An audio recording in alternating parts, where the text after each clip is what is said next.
trade. How did that all come down? Was his attitude or any kind of an issue?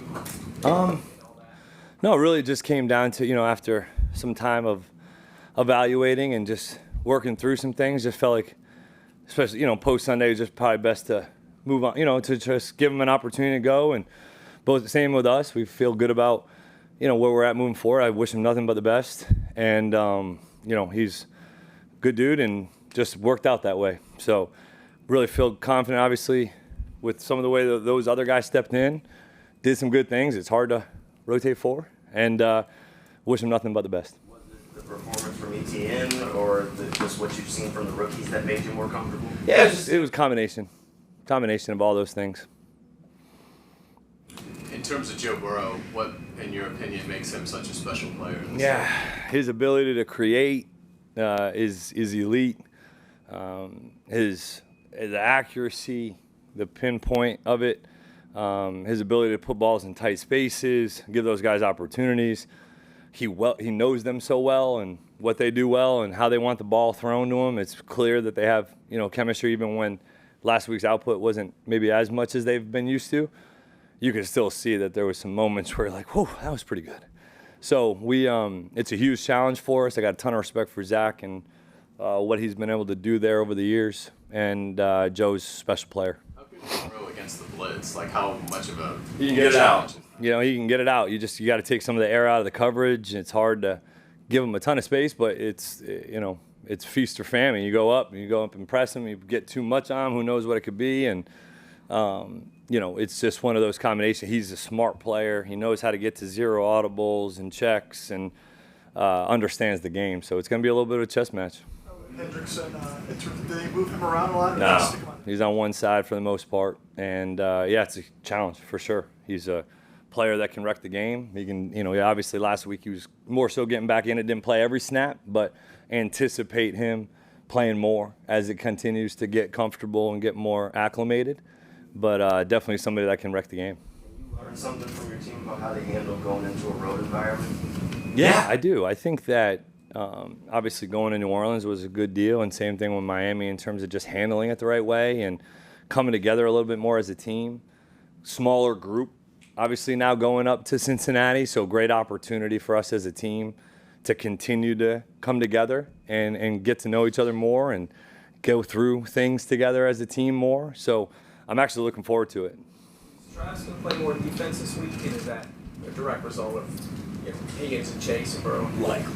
Probably it'll be a likely uptick. It's more so, going into week one, it was, okay, we know that it's not going to be a ton on defense.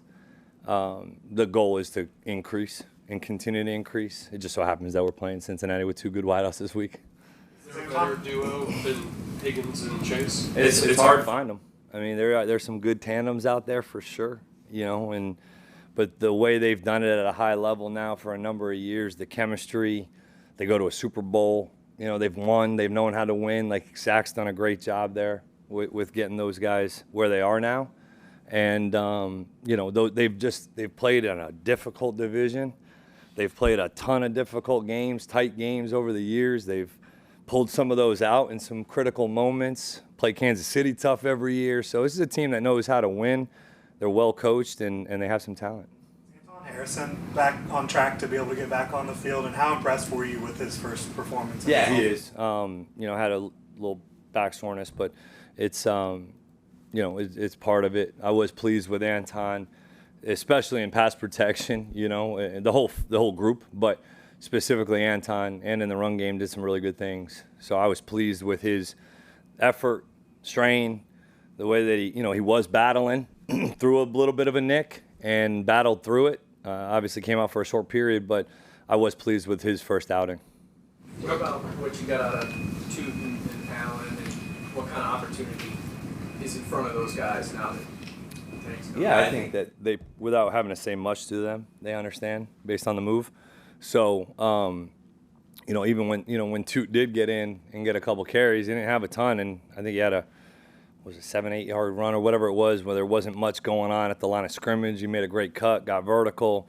And another one, he gets hit at the end, kind of towards, it wasn't quite 4 minutes, but we were running at that point.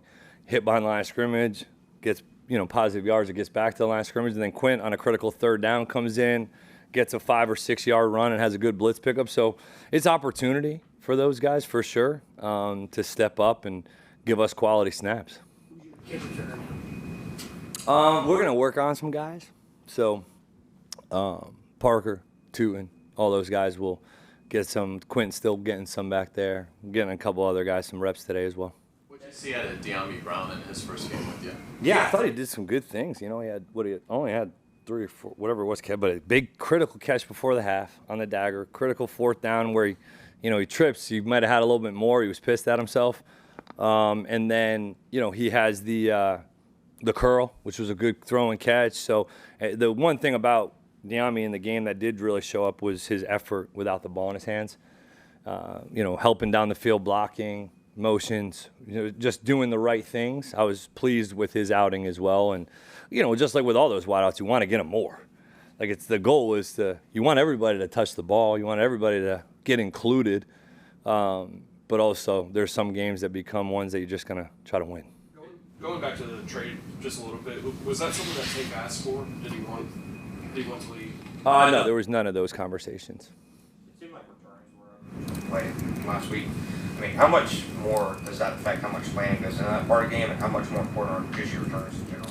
Yeah, I think it's definitely stressed a little bit more because of the rules and all that. But I didn't necessarily feel like any of our returners did anything quite crazy dynamic that we couldn't hold off on. We need to probably improve some of our blocking scheme. We got to be a little bit better on the first and second level, some guys, to give those guys a little bit more room. But also, so much of that is making people miss, having vision, seeing it, and just hitting it. So, I think we can look to improve there. What are the sort of core philosophies of your program that have to get elevated to go on the road and win a game? I think you're going on the road, playing a team that plays in a physical division, that has played in a lot of physical football games over the course of their last 4 years or so. And that has to be our style of play, needs to show up this week. And then also, hey, facing adversity again, right? Like this, Sunday that was, okay, lightning delay. It wasn't really adversity, it wasn't. So it was a glitch. So it was great that we handled it the right way and all that, but okay, Jamar Chase gets one. But it's probably, it's likely they're going to catch one. It is what it is. Just move on. Who cares? Play the next play. And that mentality of, okay, they get one, shoot, here we go. We're going to go get one. And just going and continuing to compete regardless of what just occurred. That's not, what we want to focus on. We want to focus on that process. How much growth can you expect to see from Trevor week to week as he kind of gets one full game under his belt now? I know you want him to take those steps over the course of the season, right? Yeah, I think that when you look at the operation, the way he handled things, all very, very positive. Made some critical third down conversions, and especially when we were trying to extend some drives in the second half, even after having a difficult third quarter. You look at really the sequence of incomplete to Travis on the bootleg, incomplete to BT on the corner route, 3rd and 10, dart to De'Ami on the curl. So it's like, okay, it's there. It's there. It's just the consistency of it. Not having those 5 to 6 plays that, you could be sitting there at 25 at 31 for 200 plus, and now you're like, okay, shoot, this is damn good outing. So I think there was great things to work from, and I do believe we can continue to see an improvement week in and week out. How many balls did you end up giving up? 5, maybe 5, 6. So ETN, the whole O-line. The whole line? Yeah. It's like, they all, no sacks, 200 yards. Foye, J. Lou, Logan. In terms of Jordan Lewis, what's really impressed you about how he conducts his business as a pro? Yeah, since the first conversation we had, when we got here in pro free agency, was very clear that he was, wanting to take the next step in his career, not just in play and commitment and all that stuff, but more in the leadership role. That was something that he felt, he could help provide, and that does have some natural leadership skills and you know, the toughness, the grit, the competitiveness. That does rub off on guys. It has rubbed off on guys. He's a great communicator. He's demanding and challenging of his teammates and coaches. So I've been very pleased with him so far. How much of a weapon can Brent Strange be in the run game? Yeah, that was cool to see, huh?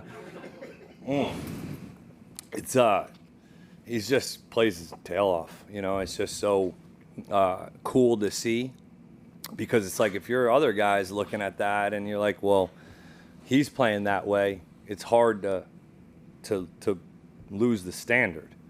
You know, like the standard needs to continue to rise when you see a guy like that playing unselfishly and physically throughout the entire game, at every moment. There's not many plays that he takes off. And so that's critical for our DNA, our identity as a team, as an offense. And I was very pleased that he was able to get off to a quick start. How much of a weapon can that be in the passing game when you got a guy like that that can lay it down, but you can also catch passes? Yeah, it's huge, because now it's not like you can get a huge tell on, okay, he's on or off the ball, he's split out, where is he? Is it run pass tendencies? Because he's able to do some things in the run game that allow you to stay balanced. And then also in the pass game, you know, run after catch and go make some, you know, difficult catches as well. So definitely somebody we want to continue to work with.